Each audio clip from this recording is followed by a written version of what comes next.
Have you ever stood in your own living room watching uninvited guests casually price out 10 years of your hard work as if they owned the place I have? Walking in instead of hearing my infant nephew, I found property transfer documents on my marble table and my sister crying. That man smirked, calling it a family matter. He made one fatal mistake. I am about to show him exactly how ruthless this family can be. Hello, everyone. Before today's story begins, we'd like to share a quick message. YouTube recently removed our monetization, cutting off our income. If you enjoy this story, we humbly ask for just $1 to help pay our staff so they can make a living and keep creating for you. Thank you for saving us. Now let's begin the story. My name is Everly Martinez. I am 31 years old, and I make my living as a senior data investigator at OmniTrace Forensics. My daily reality involves tracking the digital footprints that corporate criminals attempt to erase, exposing the financial rot buried beneath complex layers of shell companies and untangling massive webs of deceit. I deal with liars, cheats, and professional fraudsters for over 10 hours a day. Because of that exhausting reality, my home is my ultimate sanctuary. It is a sprawling, high-tech ranch situated in the quiet, isolated foothills of Boulder, Colorado. It is the one place on Earth where I can completely shut out the chaotic noise of the outside world. I was scheduled to be at a cybersecurity conference in Chicago for another 48 hours, but the keynote sessions concluded 2 days early. I changed my flight and drove straight from the Denver airport, craving nothing more than a quiet, peaceful evening with my younger sister Maya and my 6-month-old nephew Leo, who were staying with me while Maya finalized her maternity leave. As my car cleared the final dirt ridge and my private property came into view, the profound sense of peace I had been anticipating vanished in a fraction of a second. Parked aggressively on my pristine front lawn, its heavy tires ruthlessly crushing the carefully maintained grass, was a massive black luxury SUV. It was the kind of vehicle specifically designed to project overwhelming wealth and physical dominance. However, my professionally trained eyes automatically scanned the finer details. The registration tags on the rear license plate were expired by over 8 months, a shiny facade of wealth masking an underlying financial negligence. It was a glaring red flag, and my defensive instincts immediately flared. I recognized the obnoxious vehicle instantly. It belonged to Richard and Eleanor Sterling Maya's incredibly wealthy, overwhelmingly arrogant in-laws. They were not invited today. In fact, they were never invited to my home. I parked my own car silently near the garage and approached my front door with the slow, deliberate steps of a forensic investigator entering a contaminated crime scene. The high-security digital lock chimed softly as I bypassed the alarm code, stepping quietly into the expansive foyer. The air inside the house felt suffocatingly heavy, thick with an unnatural toxic tension that made the hair on the back of my neck stand up. I walked down the long hardwood hallway and stopped right at the edge of the sunken living room. The scene that unfolded before my eyes made the blood in my veins run freezing cold. Maya was pushed deep into the furthest corner of the large leather sofa, her knees pulled up defensively against her chest. She was trembling violently, her usually bright face pale and completely streaked with fresh, desperate tears. Her arms were wrapped fiercely around little Leo. Thank God the infant was fast asleep, his tiny chest rising and falling in a peaceful, steady rhythm, completely shielded from the venomous atmosphere in the room. Maya's eyes were wide with a suffocating panic darting helplessly between the two imposing figures sitting directly opposite her. Richard and Eleanor Sterling had made themselves entirely at home in my private space. They were seated in my custom velvet armchairs looking exactly like arrogant royalty holding court in a conquered province. Eleanor was holding one of my crystal glasses filled generously with a deep ruby liquid. A quick analytical glance at the kitchen counter confirmed my immediate suspicion.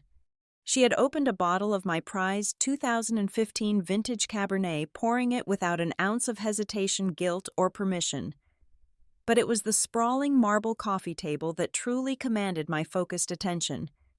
It was entirely covered in chaotic paperwork.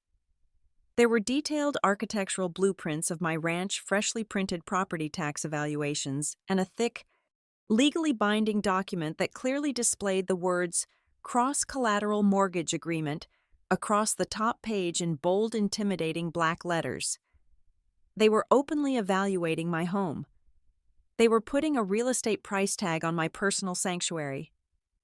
"What exactly is going on here?" I asked.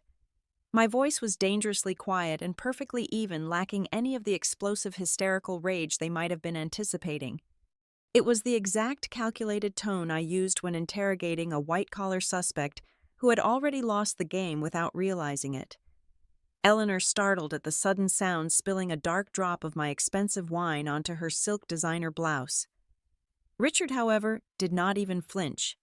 He slowly and deliberately leaned back into the plush cushions of my armchair, crossing his legs with a profound, sickening arrogance. He adjusted the expensive cuffs of his tailored suit and looked at me with an expression of sheer, unadulterated contempt, treating me not as the rightful owner of the property, but as a minor, annoying inconvenience. "Everly," Richard said, his voice dripping with heavy condescension, "you are home early. However, your presence here is not required. You need to leave the room right now. This is a family matter. It does not concern you."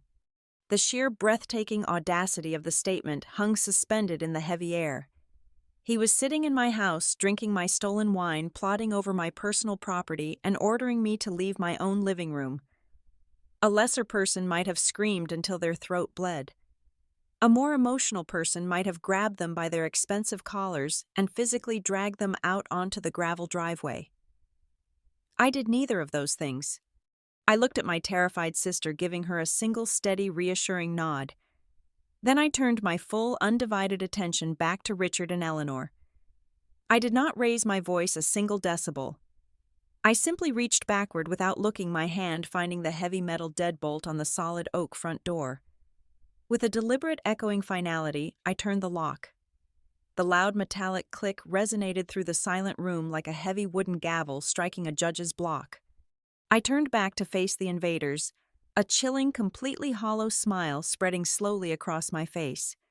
I reached into my trench coat pocket, pulled out my smartphone, and tapped the screen to begin recording high-definition video. "A family matter," I repeated softly, holding the camera perfectly steady.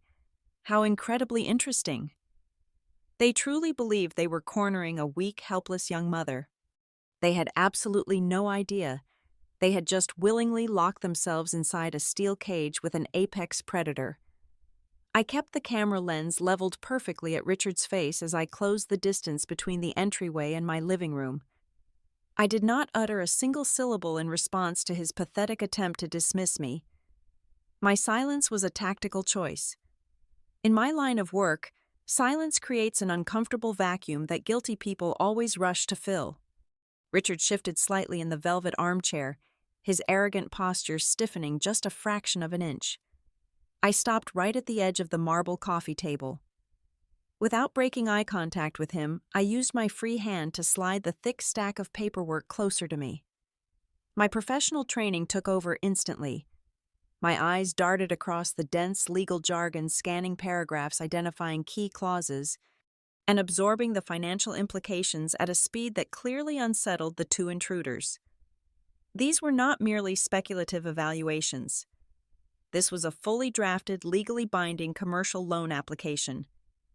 They were attempting to leverage 100% of the equity in my ranch to secure a massive line of credit. The lender listed on the header was a notoriously aggressive private equity firm in New York. The collateral was listed entirely as my Boulder property. "Everly, please, you have to understand," Eleanor suddenly blurted out.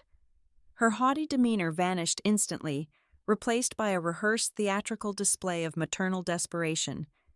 She set down my wine glass and pressed both hands to her chest. Artificial tears pooled in her eyes, threatening to spill over her expensive makeup. "We are in a terrible crisis. Julian is in serious trouble. The family investment firm suffered a catastrophic loss in the European markets last quarter. If we cannot inject immediate capital to cover the margin calls by Friday morning, Julian is going to face federal fraud charges. He could go to prison for 20 years. You have to help your brother-in-law. We are family. Maya loves him. I looked at Eleanor, my expression remaining completely impassive. I did not feel a single ounce of sympathy. The math simply did not add up. Maya does not own a single blade of grass on this property. I stated, my voice echoing coldly in the large room. Her name is not on the deed. Her name is not on the title. She has absolutely zero legal authority to pledge this real estate as collateral for a commercial loan. So what exactly was the plan here? Did you expect a bank to just hand you millions of dollars because my sister asked nicely? I flipped to the third page of the thick document stack, and the true depth of their criminality was laid bare under the bright living room lights.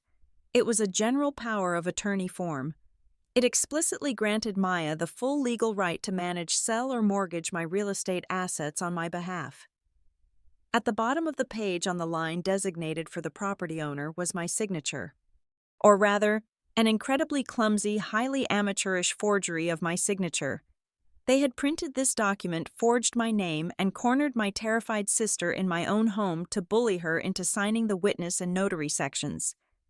They were trying to make Maya an active accomplice in major wire fraud and identity theft. You forged my signature on a federal financial document, I said, stating it as a simple, objective fact for the camera recording every second of this encounter. That is a Class 3 felony in the state of Colorado. The fake tears instantly dried up on Eleanor's face, replaced by a look of genuine panic. She looked at her husband for help. Richard realized the emotional manipulation tactic had failed completely. The polite, wealthy patriarch facade crumbled into dust, revealing the vicious, cornered animal underneath. He slammed his hand down hard on the armrest, his face turning a dark, dangerous shade of crimson. "Listen to me very carefully, you arrogant little girl," Richard snarled, leaning forward, his voice dropping into a menacing, gravelly threat.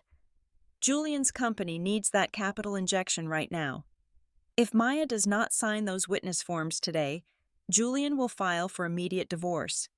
With his legal team and our family's resources, we will absolutely destroy her in court. We will claim she is mentally unstable. We will take full exclusive custody of Leo. Maya will be thrown out onto the street with absolutely nothing, and she will never see her son again. You will sign over the equity, or I will personally ensure your sister's life becomes a living nightmare." The air in the room seemed to freeze. The mention of taking the baby, of weaponizing an innocent 6-month-old child to extort money, crossed a line that could never be uncrossed. I felt a cold, hyper-focused rage settle deep into my bones. I stopped recording and slipped the phone back into my pocket. I turned my head slowly toward the corner of the sofa. "Maya," I said, my voice softer now but commanding absolute obedience. "Take Leo. Go upstairs to the guest bedroom. Lock the door. Do not come out until I tell you it is safe." Maya did not hesitate for a fraction of a second. She scrambled off the sofa, clutching the sleeping infant protectively against her chest, and ran up the wooden staircase, her footsteps echoing rapidly until I heard the solid click of the heavy bedroom door locking on the second floor. Once my sister and nephew were completely isolated from the toxic radiation of these people, I turned my attention back to the Sterlings. I reached out and calmly gathered the entire stack of forged documents, the blueprints, and the loan applications. I tapped the edges against the marble table to align them perfectly, then tucked the thick folder firmly under my left arm. "Hey, put those down. Those are confidential family documents," Eleanor shrieked, her voice pitching up into a hysterical, undignified screech. She lunged forward, trying to snatch the papers back, but I smoothly stepped out of her reach. "These are evidence of attempted major financial fraud," I corrected her, my tone glacial. I looked at the digital clock on the wall, then looked dead into Richard's furious eyes. "You have exactly 60 seconds to get off my property. If your expired luxury vehicle is not moving down my driveway by the time that minute is up, my next call will not be to the local police. It will be to the Federal Bureau of Investigation's White-Collar Crime Division in Denver. Your time starts right now. The heavy silence of the Colorado night finally settled over the property long after the Sterling family vehicle had retreated down the gravel driveway. Inside, the artificial lights of the kitchen cast long shadows across the hardwood floor. I poured a cup of warm chamomile tea and slid it across the granite island toward Maya. She sat hunched over the counter, her hands wrapped tightly around the ceramic mug, though she did not take a single sip. "Julian knew they were coming," Maya whispered, her voice fractured and hollow. She kept her eyes fixed firmly on the swirling liquid. "He left the house at 6 in the morning. He told me he had an emergency board meeting. But when they walked in, I tried to call him. His phone was completely disconnected. He turned it off. He hid in his office and sent his mother and father to do his dirty work. He left me alone with them." I walked around the island and wrapped my arms around her trembling shoulders. I held my sister tightly, letting her cry until there were no tears left to shed. I assured her that Julian would never lay a hand on little Leo, and that she would never be forced back into that toxic environment. Once her breathing steadied, I walked her upstairs to the guest room, waiting until she and the baby were safely asleep before I made my next move. Sympathy and comfort were for Maya. For the Sterlings, I had an entirely different set of tools. I descended the basement stairs and approached a reinforced steel door disguised as a utility closet. A quick retinal scan and a biometric fingerprint read granted me access to my private workspace. The room was perfectly climate-controlled, vibrating gently with the low, constant hum of heavy-duty cooling fans. 4 massive curved monitors dominated the central desk, connected to a custom-built processing rig capable of cracking enterprise-level encryption in a matter of hours. I sat down in my ergonomic chair, cracked my knuckles, and woke the system. Using my top-tier security clearance, I tunneled through 3 distinct virtual private networks before securely connecting to the Omnitrace Forensics global mainframe.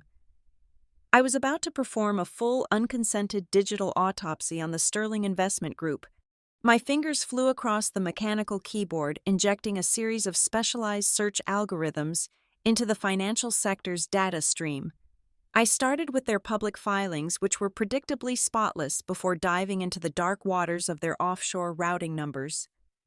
Eleanor had claimed they suffered catastrophic losses in the European markets. It took me exactly 45 minutes to prove that was a complete fabricated lie. The data packets illuminated my screens with damning green text. Richard had not lost any money in a stock market crash. He had systematically drained it. I traced a complex web of wire transfers moving through 20 different dummy corporations registered in the Cayman Islands and the British Virgin Islands. The capital he was moving was not his own.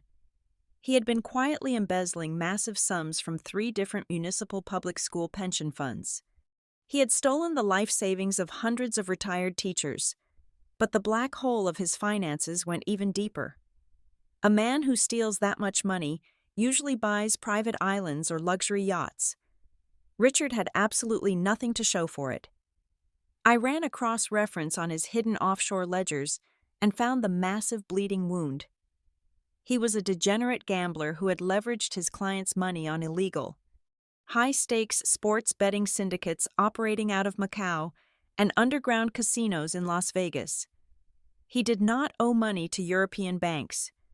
He owed $15 million to ruthless, violent men who did not send polite collection notices.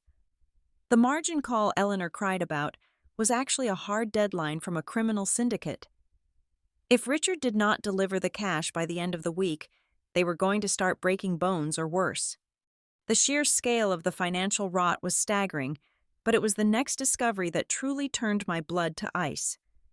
I bypassed the weak commercially available firewall protecting the Sterling family's private email server. I targeted Julian's specific user account. I needed to know exactly how complicit my brother-in-law was in this grand scheme. I ran a decryption key on his sent folder, filtering for my name and my sister's name.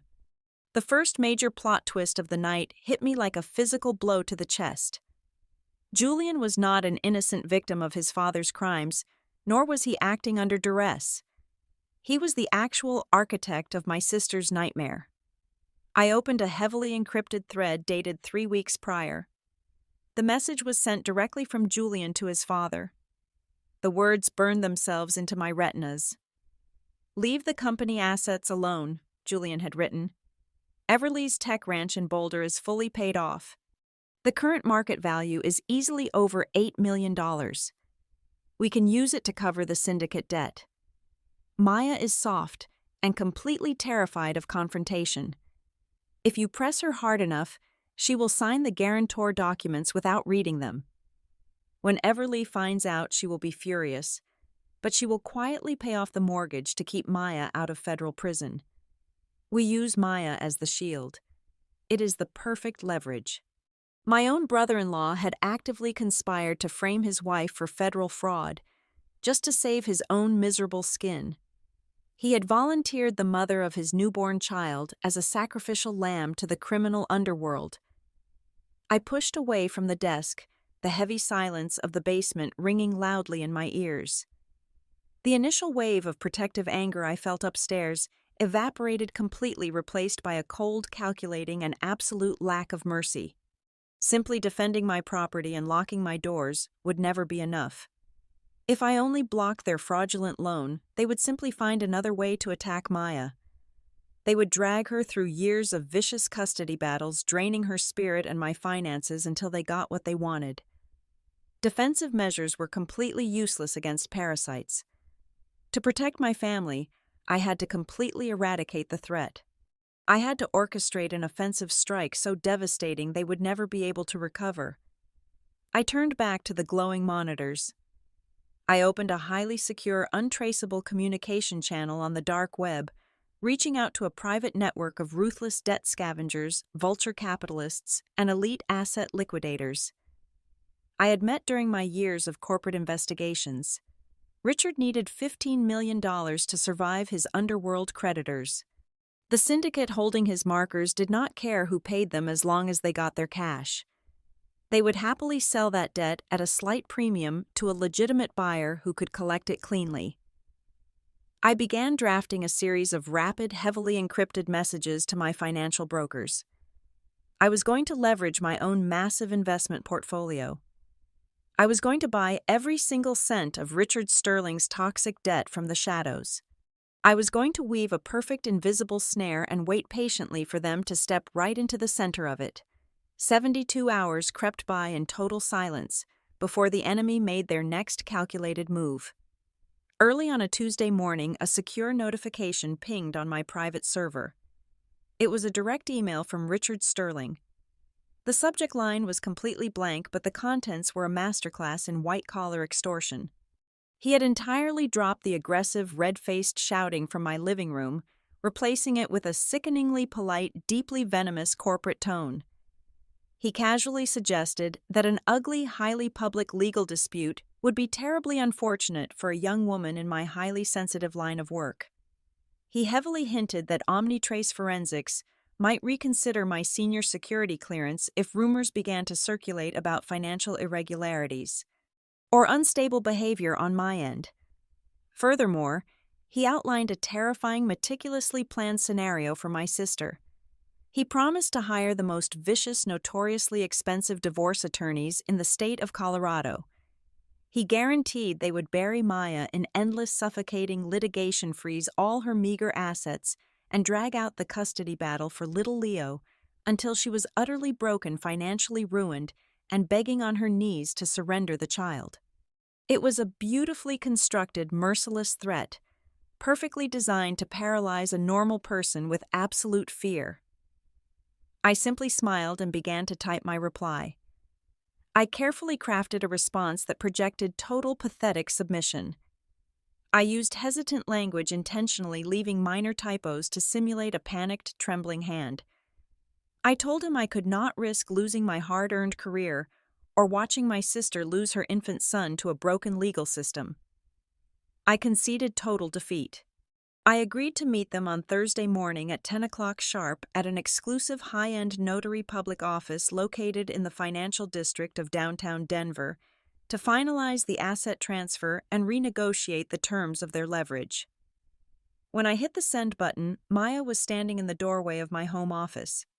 She had read the draft over my shoulder, and her face was drained of all color, resembling a ghost. No, you cannot do this, Maya gasped, her voice thick with renewed desperate panic. You cannot give them your home. We will run away. We will pack the car and move to another state tonight. Please do not surrender your life for me. I stood up, walked over to a heavy fireproof steel safe bolted to the floor in the corner of the room, and spun the mechanical dial. I reached inside and pulled out a single sheet of thick cream-colored paper. It was completely sealed inside a transparent evidence sleeve, stamped heavily with a bright red official federal crest. Look at me, Maya, I said, holding her gaze firmly, refusing to let her look away. I am not giving them a single square inch of my land. I am giving them exactly enough rope to hang themselves.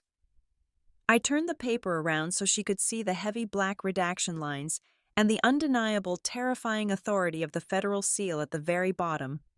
This is a certified, completely sealed guarantee from a very powerful federal judge, I explained softly, ensuring she understood the absolute certainty in my tone. When the sun sets tomorrow, Julian will officially be classified as a massive flight risk and an active immediate danger to the community. He is going to be stripped of all his civil liberties. A man facing decades in a federal penitentiary for racketeering and grand larceny does not get to argue for joint custody of an infant. Leo is yours.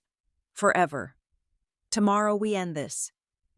The raw terror in Maya's eyes slowly melted away, replaced by a profound, shuddering relief and a newfound hardened resolve. On Thursday morning, the atmosphere inside the luxury notary office in downtown Denver was suffocatingly pretentious. The conference room was located on the 42nd floor, enclosed by floor-to-ceiling glass windows that offered a sprawling, arrogant view of the city skyline. The long conference table was carved from a single slab of polished mahogany, surrounded by plush leather executive chairs. Richard, Eleanor, and Julian arrived exactly on time. They walked through the heavy double-glass doors, looking like a triumphant procession of conquering royalty. They were dressed in impeccably tailored, obscenely expensive designer suits, exuding an aura of absolute, unshakable victory. Richard adjusted his silk tie with a smug, self-satisfied smirk. Eleanor carried a designer handbag that cost more than most working-class families earned in 6 months, casting a dismissive, pitying glance in my direction. But it was Julian who truly made my stomach turn. He walked straight past me and approached my sister. He had the breathtaking audacity to put on the mask of a tortured, reluctant husband. He reached out, attempting to place a comforting hand on Maya's shoulder. "Maya, sweetheart," Julian murmured, his voice dripping with synthetic sympathy and fake sorrow. "I am so sorry it had to come to this. But I knew you would understand. I knew you would make the right sacrifice for the sake of our family. Once this temporary financial hurdle is cleared, we can go back to normal. I promise you." Maya did not shrink back. She did not cry. Empowered by the secret knowledge locked in my safe, she stood perfectly still. She looked at the hand hovering near her shoulder, then slowly raised her eyes to meet his. She looked at the father of her child, not with anger but with absolute glacial disgust mixed with the kind of profound pity one reserves for a squashed insect on the pavement. She stepped backward, creating a firm physical boundary he could no longer cross. Julian's fake smile faltered for a fraction of a second before he recovered, clearing his throat awkwardly and taking a seat next to his father. Richard wasted no time. He slid the thick, freshly printed stack of mortgage documents across the polished mahogany table. The papers stopped precisely in front of me. Next to the stack, he placed a heavy gold-plated fountain pen. "Let us not waste any more time," Richard declared, his tone brisk and entirely victorious. "Sign the guarantor line on page 42. Maya will sign the witness affidavit on page 43. Then we can all put this unfortunate misunderstanding behind us." I sat perfectly still for a long, heavy moment, letting the silence stretch until it became almost deafening. The entire room held its breath, waiting for my absolute surrender. Slowly I reached forward. I picked up the heavy gold pen, but I did not uncap it and I did not look down at their fraudulent contract. Instead of uncapping the gold pen, I rolled it between my fingers for a fleeting second, feeling its ridiculous, ostentatious weight. Then, with a sudden sharp flick of my wrist, I tossed it casually over my right shoulder. It bounced off the thick luxury carpet and rolled away into a dark corner of the room. The metallic clatter echoed sharply against the glass walls, completely shattering the arrogant silence they had so carefully constructed. Richard blinked, his smug expression instantly faltering, replaced by a deep, irritated scowl. "What exactly do you think you are doing?" He snapped, his voice rising in pitch, revealing the first tiny crack in his armor. "Pick up the pen and sign the document, Everly. We do not have all day." I ignored his command entirely. I calmly reached down to the floor, lifted my heavy leather briefcase onto my lap, and snapped the brass locks open. I completely bypassed the fraudulent mortgage papers sitting in front of me and pulled out an entirely different manila folder. It was thick, heavy, and bound tightly with a black cord. Stamped right in the center of the cover, glowing like a beacon of absolute destruction, was the bright red, unmistakable crest of the Federal Asset Management Corporation. I slid the heavy folder across the polished mahogany table. It collided with their forged documents, aggressively pushing them aside. "I am not signing your mortgage, Richard," I said, my voice dropping into a register of cold, absolute authority, "because you no longer have a company to save, and as of this morning you no longer have a family fortune to protect." Eleanor let out a sharp, breathless scoff, glancing at her husband as if I had just spoken absolute nonsense. "Richard, tell this arrogant girl to stop playing her stupid little games. We have a strict timeline to follow today." "Open the folder, Richard," I commanded, leaning forward and resting my forearms on the cold table, claiming the physical space. "Go ahead. Look at the very first page." With a strangely hesitant, trembling hand, Richard reached out and flipped the heavy cover open. His eyes darted to the top of the first document. I watched with profound satisfaction as his brain processed the legal header. All the color instantly drained from his face, leaving him looking exactly like a freshly exhumed corpse. His jaw went completely slack, and the air seemed to physically leave his lungs in a ragged, panicked gasp. "What is this?" he whispered, his voice trembling so violently it was barely recognizable. "Where did you get this? Did you really think I would just sit in my house and wait for you to systematically destroy my sister?" I asked, allowing a razor-sharp, merciless smile to finally touch my lips. "Did you honestly believe I would just call the local police and report a forged signature? That would be far too easy. That would give you time to hire expensive defense lawyers and tie us up in endless court battles. No, Richard. I went much, much deeper than that." I stood up slowly, towering over them from across the mahogany table. "I know exactly where your money went. I know about the municipal public school pension funds you completely drained. I know about the $15 million you lost to the underground sports betting syndicates in Las Vegas and Macau. And most importantly, I know exactly who held your massive toxic debts." Julian bolted upright in his chair, his eyes wide with sheer, unadulterated terror.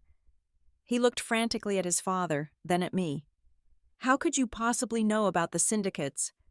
"I am a senior data investigator, Julian," I replied, my tone dripping with pure, unadulterated venom. "You left a digital trail a mile wide and glowing bright neon, but I did not bring this information to the police. I brought it to my private network of venture capitalists and aggressive debt liquidators. I used my own portfolio and my professional connections to buy every single cent of your syndicate markers. I bought it all at a premium. The violent men you owed money to, they are fully paid off. They do not care about you anymore." I pointed a steady accusatory finger directly at the red-stamped folder. "I am your creditor now, Richard. I own every single ounce of your debt. I am the sole owner of your financial existence. And the piece of paper you are looking at right now is not a renegotiated payment plan. It is a federally approved immediate asset seizure order." Eleanor finally realized the catastrophic reality of the situation. She grabbed the paper from her husband's paralyzed hands and began reading frantically. "This says they are taking the house," she shrieked, her voice echoing hysterically against the floor-to-ceiling glass windows. "Richard, it says they are taking the estate, the cars, the company shares. They are liquidating everything." Everything. I confirmed, my voice carrying absolutely zero mercy. "Your primary residence, your vacation home in Aspen, your luxury vehicles, and every single share of the Sterling Investment Group. As of 9 o'clock this morning, it all legally belongs to my holding company. You are completely undeniably bankrupt. You do not even own the designer suits you are wearing right now." Richard violently pushed his leather chair back, his face contorting into a terrifying mask of pure, desperate rage.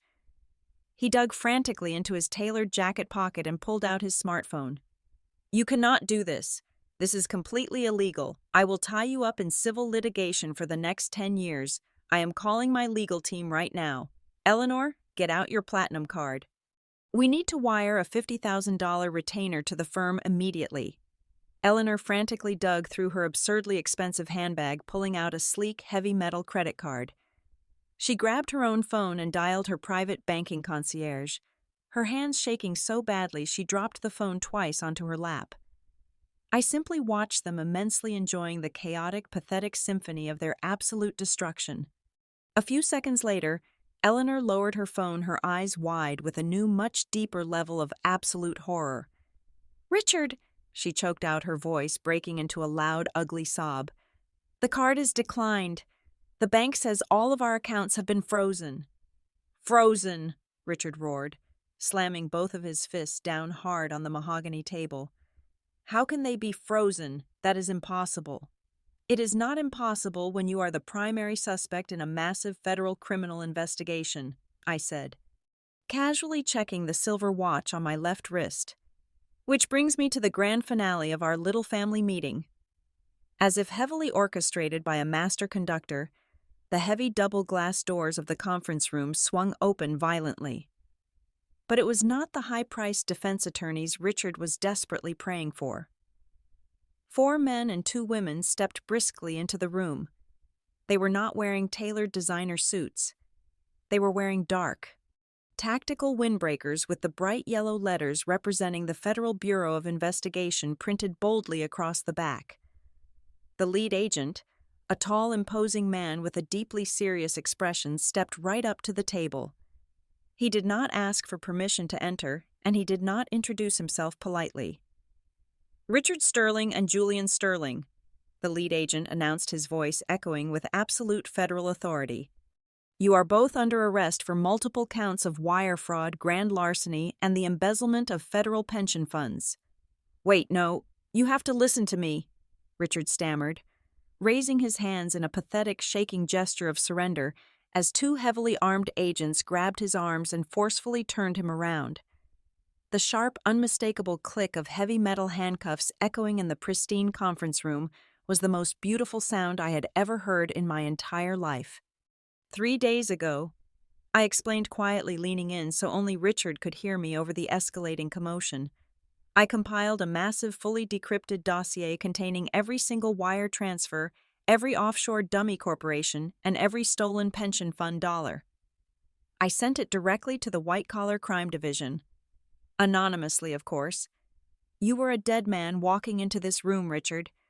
You just did not know it. While Richard was being physically restrained and read his rights, Julian completely shattered. The arrogant, composed facade he wore when he strutted into the room evaporated entirely, leaving behind a pathetic, terrified little boy. He saw the agents moving toward him, holding a second pair of steel handcuffs. He fell to his knees right there on the expensive carpet. He scrambled forward, reaching out desperately toward my sister. "Maya, Maya, please!" Julian screamed, tears and mucus streaming freely down his panicked face. "You have to tell them. I did not know. You have to tell them my father forced me into this. I am your husband. I am the father of your child. Please, Maya. You cannot let them take me away from Leo. I need to see my son." Maya looked down at the man kneeling at her feet. She did not flinch. She did not show a single ounce of the fear or hesitation that had completely crippled her just a few days prior. She reached into her elegant coat pocket and pulled out a thick folded stack of legal papers. With a single smooth, incredibly powerful motion, Maya threw the papers directly into Julian's weeping face. The documents hit his chest and fluttered heavily to the floor, landing right over his trembling knees. "That is a petition for immediate absolute divorce," Maya said, her voice ringing out clear, steady, and incredibly powerful. "And underneath it is a permanent federally enforced restraining order. You will never see me again, and if you ever try to speak my son's name or come within 500 yards of him, they will lock you in a dark cell until the day you die." Julian stared down at the divorce papers, his entire body shaking with violent sobs. Completely unable to form a coherent word as the federal agents hauled him roughly to his feet and slammed the steel cuffs around his wrists. The total destruction of the Sterling family empire was absolute and agonizingly public. We followed the federal agents down the high-speed elevator and out into the massive, echoing marble lobby of the financial building. Hundreds of elite corporate professionals stopped directly in their tracks, their murmurs bouncing off the polished walls as they watched the great Richard Sterling and his son Julian being frog-marched toward the spinning revolving doors in heavy steel handcuffs. The sheer crushing humiliation permanently etched on their faces was a portrait of poetic justice. Eleanor could not handle the devastating reality of her new life. She collapsed right there on the cold floor of the lobby, screaming and wailing, her designer bag spilling its contents everywhere. Not a single person stepped forward to offer her even a shred of sympathy. Maya and I did not look back. We pushed through the heavy glass doors and stepped out onto the busy Denver sidewalk, immediately enveloped by the bright, glorious warmth of the Colorado afternoon sun. Maya closed her eyes, tilted her head back, and took a long, deep breath of the crisp air. For the first time in years, her lungs were completely free of the toxic, suffocating smog her in-laws had carefully manufactured. We walked away, leaving the chaotic, pathetic wreckage of their unbridled greed permanently behind us. Exactly 6 months later, the atmosphere at my high-tech ranch in Boulder was entirely transformed. It was no longer a fortress bracing for a hostile invasion, but a sanctuary radiating pure, unshakable peace. The terrifying ordeal had completely reshaped Maya. She was no longer the frightened, submissive girl crying on my leather sofa. Today, she is the confident, smiling director of a newly established legal aid foundation, fully funded by the liquidated assets I reclaimed from the men who tried to destroy her. She spends her days providing aggressive legal defense for women trapped in cycles of economic abuse, ensuring no mother ever feels as helpless as she once did. Down on the freshly cut, vibrant green lawn, little Leo let out a joyous shriek. He let go of his mother's hands, wobbling unsteadily on his tiny legs, and took his very first clumsy steps across the soft grass. He tumbled forward into my waiting arms, giggling uncontrollably. He is growing up surrounded only by fierce, protective, and authentic love, completely shielded from the poisonous manipulation of the people who tried to sell his future. I sat back on the wooden porch, watching my sister and my nephew laugh together under the clear blue sky, and I thought deeply about the true definition of family.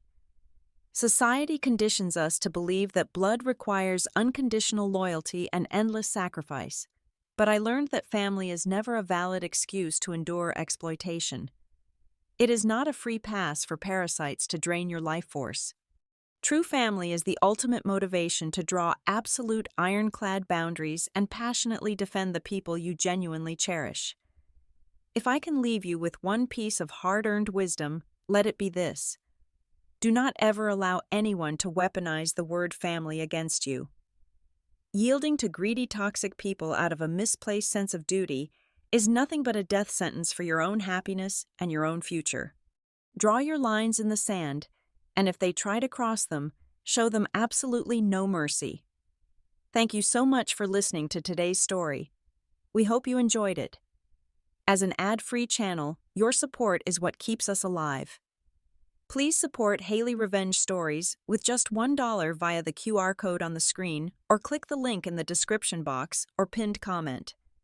Also, we'd love to connect with you. Please leave a comment telling us which city or state you're listening from. Thank you for standing with us, and see you in the next stories.